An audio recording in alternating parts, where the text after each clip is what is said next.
جو ٹرمز تھیں یہ ان کی ڈیٹیل تھی یا ان کو انٹرپریٹ کرنا ضروری تھا کہ ان لونجائنس کا کنٹریبیوشن کیا ہے. اس سے پہلے جو ہے جو کچھ جو آئیڈیالوجی جو نظریات پیش کیے گئے تو لونجائنس نے اپنا نظریہ نیا نظریہ کیا یعنی لونجائنس نے نیا نظریہ کیا پیش کیا.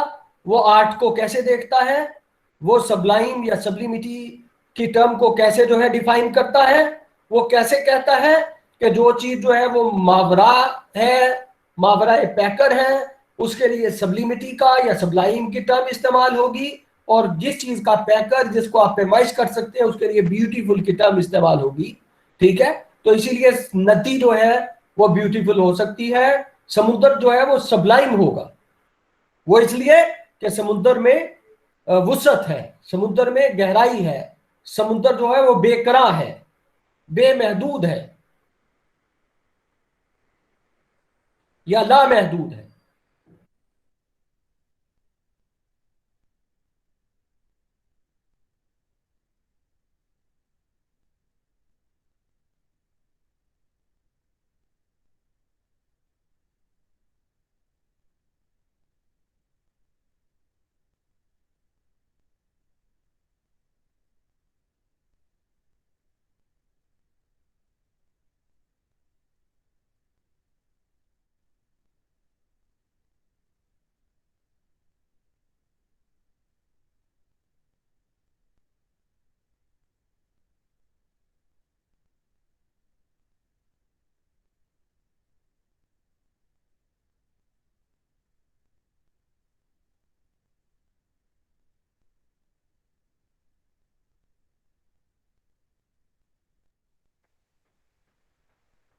لونجائنس کے استدلال کو بغور جانچنے سے, جسے اس نے افسوس کے دوسرے باب میں بیان کیا ہے, یہ امر واضح ہوتا ہے کہ وہ خوبی جسے افسوس یا سبلائم کہا گیا ہے بیک وقت شاعر کی طبیعت یعنی عطیہ قدرت اور علم بیان یعنی زبان, الفاظ, آپ کی نیریشن کا نتیجہ ہے.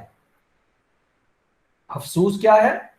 افسوس یا سبلائم کیا ہے کہ بیک وقت شاعر کی جو طبع ہے, شاعر کی جو طبیعت ہے, جو اسے قدرت نے ودیت کی ہے, جو اسے قدرت نے عطیہ کی ہے, اور علم بیان. علم بیان مطلب جو ہے آپ زبان کے ذریعے, شاعر جو ہے الفاظ کے ذریعے اپنے تھاٹس کو منصہ شہود پر لاتا ہے, منظر عام پر لاتا ہے. تو یہ ان کا نتیجہ ہے. شاعر کی فطرت اور زبان کے شعوری استعمال سے ادب کا وہ تاثر نما ہوتا ہے جو استغراق اور وجد طاری کر سکتا ہے اور شاعری کی عظمت کا سبب بنتا ہے. یعنی عظیم شاعری عام شاعری نہیں ہوتی بلکہ شاعری کو بڑا بناتا ہے. مذکورہ استدلال کی روشنی میں یہ سمجھنا غلط نہ ہوگا کہ سبلائم افسوس کے لیے محض شاعرانہ طبیعت ہی کافی نہیں ہے بلکہ زبان کے مؤثر استعمال کی صلاحیت بھی ضروری ہے. یعنی آپ کے پاس جو ہے اگر شاعرانہ طبیعت ہے اور آپ کے پاس جو ہے وہ آپ کے پاس زبان نہیں ہے تو پھر مطلب کیا ہے کہ یہ ناکافی ہے. یعنی سبلائم کے لیے شاعرانہ طبیعت کے ساتھ زبان کے مؤثر استعمال پر بھی شاعر کو قدرت ہونی چاہیے. یعنی دونوں چیزیں, یعنی زبان کا مؤثر بیان, زبان کا مؤثر استعمال اور شاعرانہ طبیعت, یہ دونوں ایلیمنٹ جو ہیں وہ افسوس کی ٹرم میں آتے ہیں یا اس کے دائرے کو مکمل کرتے ہیں. اس کے علاوہ اس بات کو بھی ملحوظ رکھنا مناسب ہے کہ سبلائم زبان کی مدد سے اور زبان کی لسانی تشکیل سے اظہار پاتا ہے. یعنی ایک طرف تو شاعر کی طبع کا موضوع ہونا ضروری ہے اور دوسری طرف جو ہے وہ زبان پر قدرت رکھتا ہو. اگر زبان کو مائنس کر دیا جائے، منہا کر دیا جائے، تو یہ سارا عمل ظہور نہیں پا سکتا، یا یہ سارا عمل ظہور نہیں کر سکتا، ظاہر نہیں ہو سکتا۔ ایسے استدلال کی مدد سے محسوس اور اس کے لاطینی متبادل تصور، لاطینی متبادل تصور سبلائم کی وضاحت ممکن ہو سکتی ہے۔ لونجائنس کے مطابق حفصوص یعنی سبلائم سے مراد رفت بیان ہے، اور جس قدر بیان میں رفت، بلندی، ارتفاع ہوگا، رفت ہوگی، ارتفاع ہوگا، بلندی ہوگی، بیان میں بلندی ہوگی، جس قدر بلندی ہوگی اسی تناسب سے شاعری کا تاثر بھی ہماگیر ہوگا اور وجد آور کیفیت بھی نمایاں ہوگی۔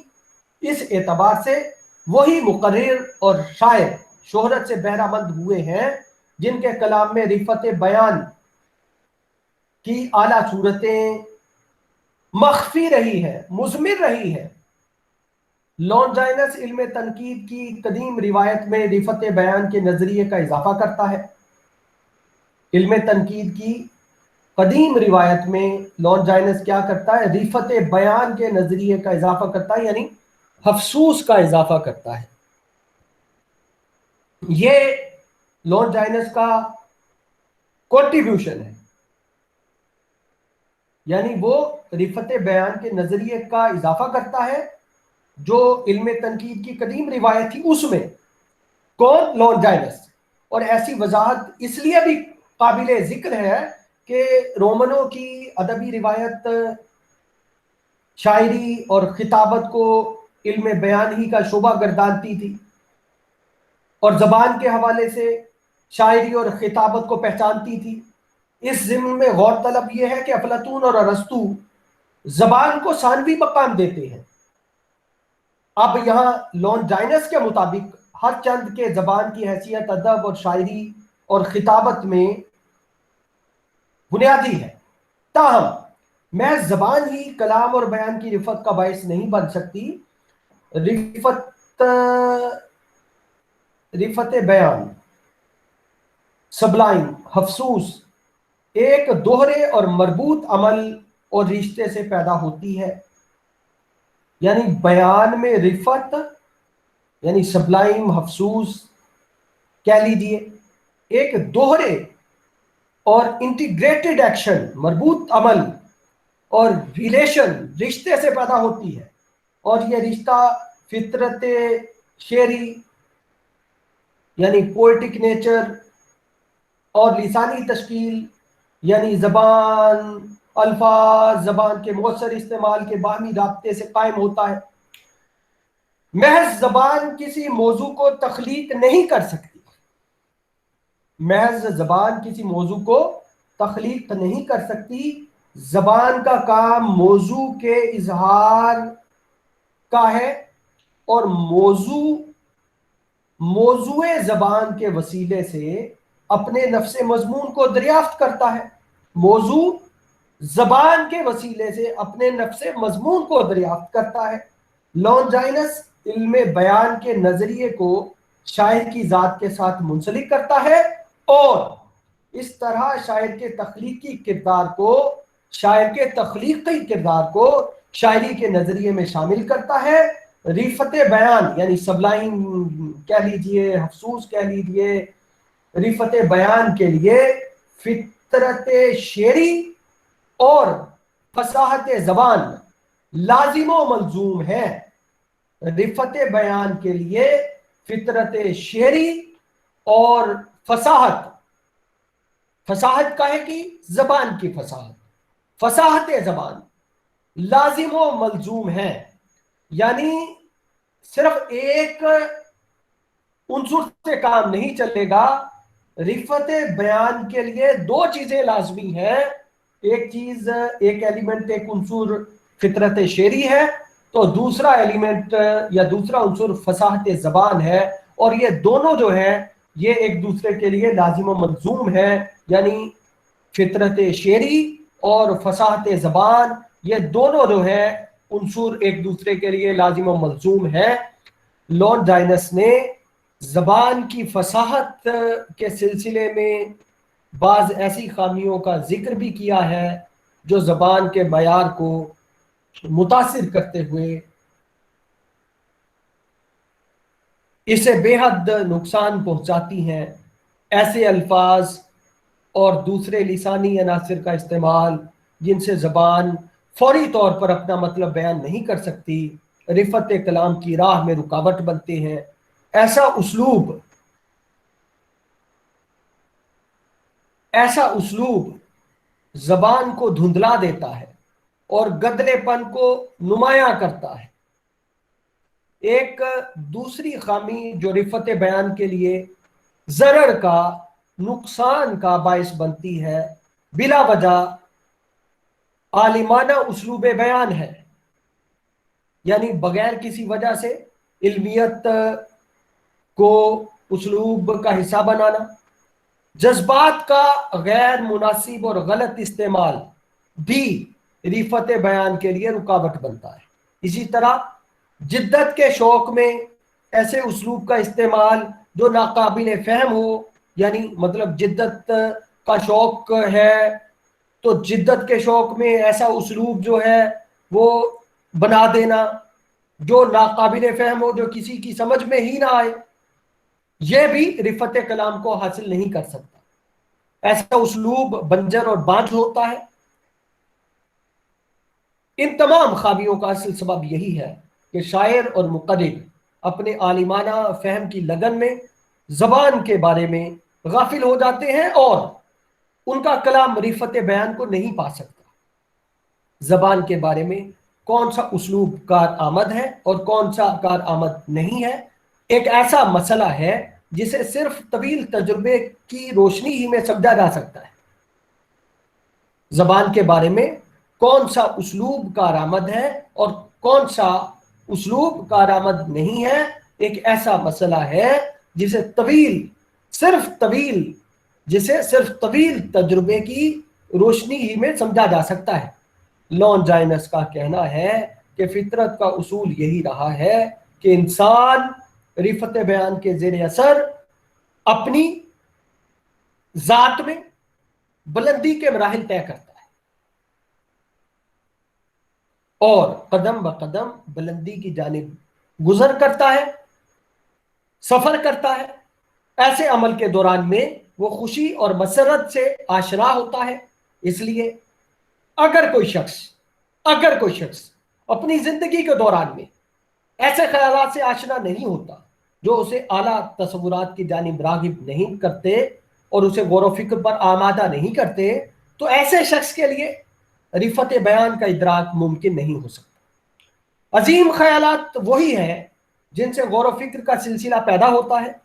عظیم خیالات وہی ہیں جن سے غور و فکر کا سلسلہ پیدا ہوتا ہے، اور رفت کلام کا بڑا وصف یہی ہے کہ اس کے ساتھ متعارف ہونے سے انسان کیف محسوس کرتا ہے، اور ایسا تجربہ کبھی وقتی اور عارضی نہیں ہوتا۔ رفت کلام کی کیف آوری ایک دائمی شے ہے۔ لارڈ ڈائنس اپنے رسالے میں رفت بیان کا ذکر کرتے ہوئے ادب میں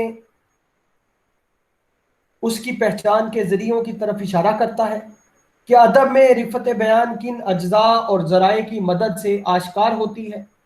ایسا انداز فکر لارڈ ڈائنس کے تجزیاتی مزاج کی نشاندہی کرتا ہے۔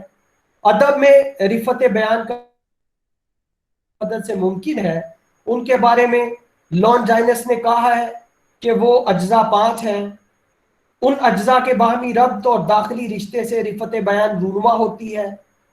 ان اجزاء میں عظیم تصورات، شدت جذبات، زبان کا استعمال، عبارت آرائی کا حسن اور جملوں کی ساخت شامل ہے۔ وہ اجزاء کیا ہیں؟ عظیم تصورات، شدت جذبات، زبان کا استعمال، عبارت آرائی کا حسن اور جملوں کی ساخت۔